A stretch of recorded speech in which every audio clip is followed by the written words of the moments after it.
En el corazón helado de Baviera, aislada por campos y bosques, existía una granja que parecía olvidada por el tiempo y por la luz.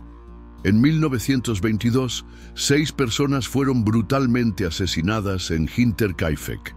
Pero lo más aterrador no fue la masacre, fue lo que sucedió después. Durante 4 días, alguien permaneció allí, viviendo entre los muertos. Prepárate para sumergirte en uno de los casos más oscuros y perturbadores de la historia. Un crimen sin pistas, un asesino sin rostro y un secreto enterrado bajo el silencio. La granja estaba a kilómetros de cualquier ciudad, sin vecinos, sin caminos pavimentados, sin teléfono. Era 1922 y Hinterkaifeck, aunque oficialmente no figuraba en el mapa, era el hogar de 6 personas. Andreas Gruber, el patriarca. Un hombre severo, conocido por su temperamento violento. Su esposa, Cecilia, siempre callada, casi invisible. La hija, Victoria, una joven viuda con un pasado incómodo y un secreto aún mayor. Sus 2 hijos pequeños, Cecilia de 7 años y Joseph, de apenas 2 pies finalmente, María Baumgartner, la nueva sirvienta. Contratada el mismo día de la masacre, la casa construida con madera y piedra era lo bastante grande como para esconder secretos. Y de alguna manera, eso fue exactamente lo que ocurrió. Días antes del crimen, Andreas comentó con los vecinos algo que lo inquietaba. Habían aparecido huellas en la nieve desde el bosque hasta la puerta de la granja. ¿El problema? No había huellas de regreso. Además, se escuchaban ruidos extraños en el desván por las noches. Objetos desaparecían. Un periódico de Múnich apareció sobre la mesa de la cocina. Nadie en la casa lo había comprado. Y una de las llaves de la puerta principal desapareció. Pero Andreas no llamó a la policía, no alertó a nadie. Cuando la nueva sirvienta llegó a Hinterkaifeck, no sabía que estaba entrando en una tumba. Pocas horas después, los 6 estarían muertos. Pero lo más aterrador no fue la forma en que murieron, sino lo que ocurrió después, porque durante 4 largos días alguien vivió en esa casa, alimentó a los animales, encendió la chimenea, preparó comidas, como si nada hubiera pasado, como si ese lugar aún fuera un hogar. Era el 4 de abril de 1922. Un grupo de vecinos, extrañados por el silencio proveniente de la granja, decidió investigar. Los niños no se habían presentado en la escuela. El pan seguía intacto en la puerta. Cuando forzaron la entrada del establo, el olor fue la primera señal, un olor metálico, ácido, casi tangible.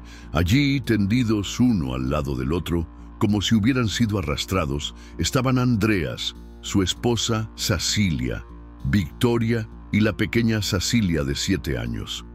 Los cuerpos estaban cubiertos con heno, como si el asesino, de algún modo, sintiera vergüenza. Dentro de la casa encontraron a María, la sirvienta, muerta en su cama, y en la habitación contigua, el pequeño Joseph, de apenas 2 años, con el cráneo destrozado. El arma del crimen, una azada hecha a mano, afilada como una cuchilla, y lo que más sorprendió a los investigadores fue el estado de la casa: leche recién ordeñada, la chimenea todavía caliente, pan cortado sobre la mesa. Los animales estaban alimentados. El perro, encerrado en el establo, aún ladraba de hambre. Era como si alguien hubiera permanecido allí durante días enteros, durmiendo en la casa, cuidando a los animales, preparando la comida. Todo eso después de matar a 6 personas. La policía quedó atónita. No había señales de robo. Nada parecía fuera de lugar. Quienquiera que lo hubiera hecho, no buscaba dinero. Buscaba algo más íntimo, algo personal.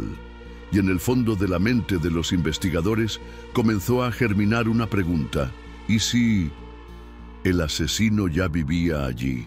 Mientras la policía intentaba reconstruir los últimos días de la familia Gruber, descubrieron que algo siniestro rondaba la propiedad desde mucho antes de los asesinatos. Meses antes, Andreas Gruber había informado sobre huellas misteriosas en la nieve, huellas que se dirigían hacia la casa, pero nunca regresaban. Escuchaba pasos en el desván, pero al subir no encontraba nada. Las llaves desaparecían. Las puertas aparecían abiertas y lo más perturbador, Victoria, la hija de Andreas, confesó a amigos cercanos que sentía que alguien la observaba durante la noche. Las autoridades no tomaron los relatos en serio.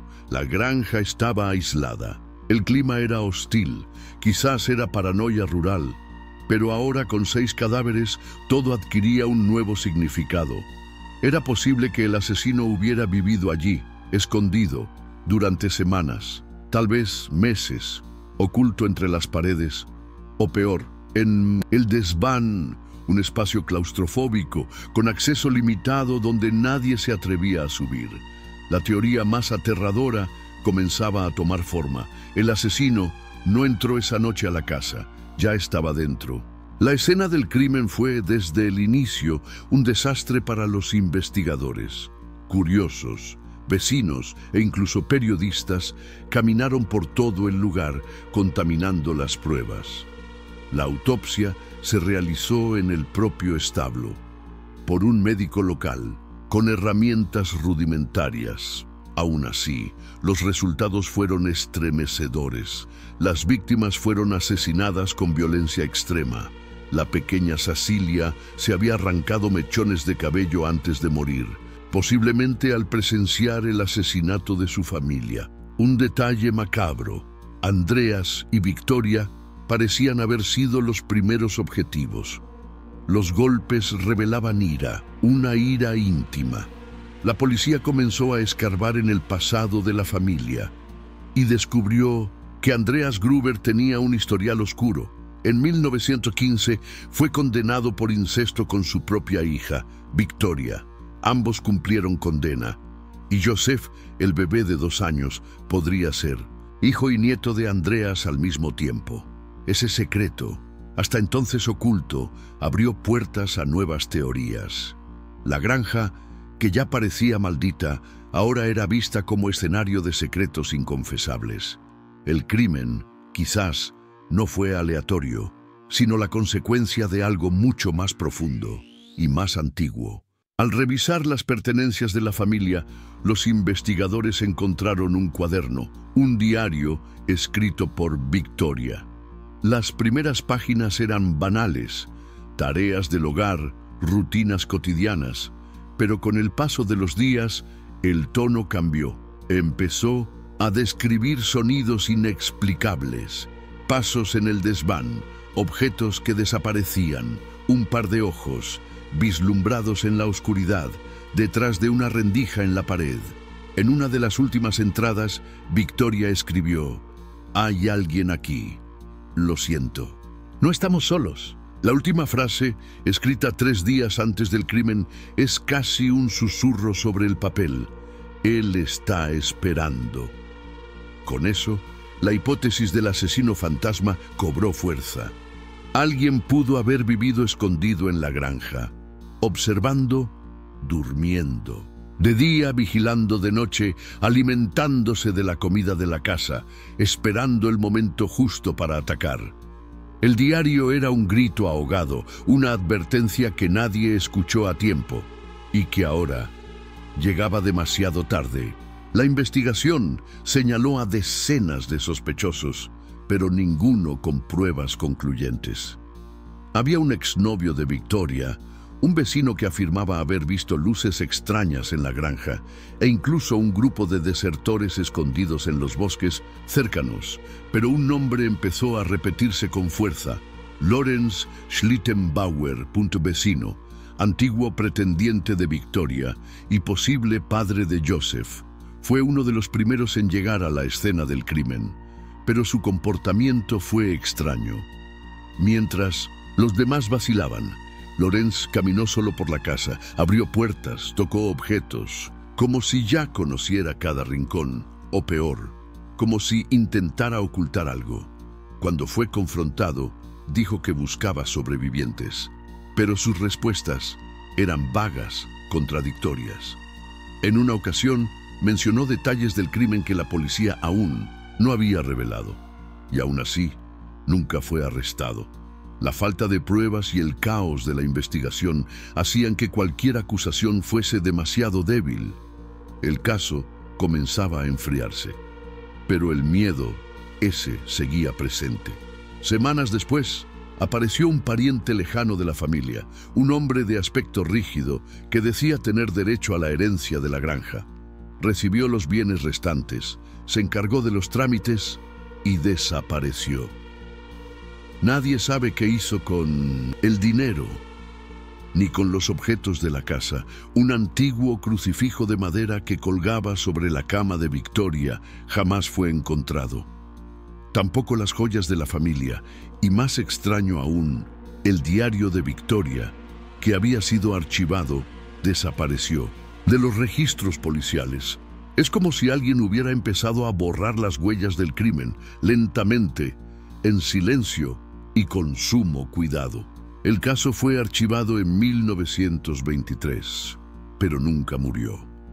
Durante décadas, curiosos, periodistas e investigadores amateurs volvieron a Hinterkaifeck. La casa fue demolida en los años 30. En su lugar solo queda un campo vacío donde los árboles crecen torcidos. En 2007, un policía retirado que había investigado el caso por más de 20 años dio una entrevista a la prensa alemana. Afirmó haber resuelto el misterio, reveló que había cruzado datos, obtenido cartas y descubierto la identidad del asesino, pero no dio el nombre, solo dijo: "La verdad está donde siempre ha estado, detrás de las paredes de ese lugar". Y con eso, el misterio de Hinterkaifeck permanece vivo, como un susurro que flota en el campo, como pasos en el desván, como ojos que vigilan desde la oscuridad, esperando el momento justo para regresar.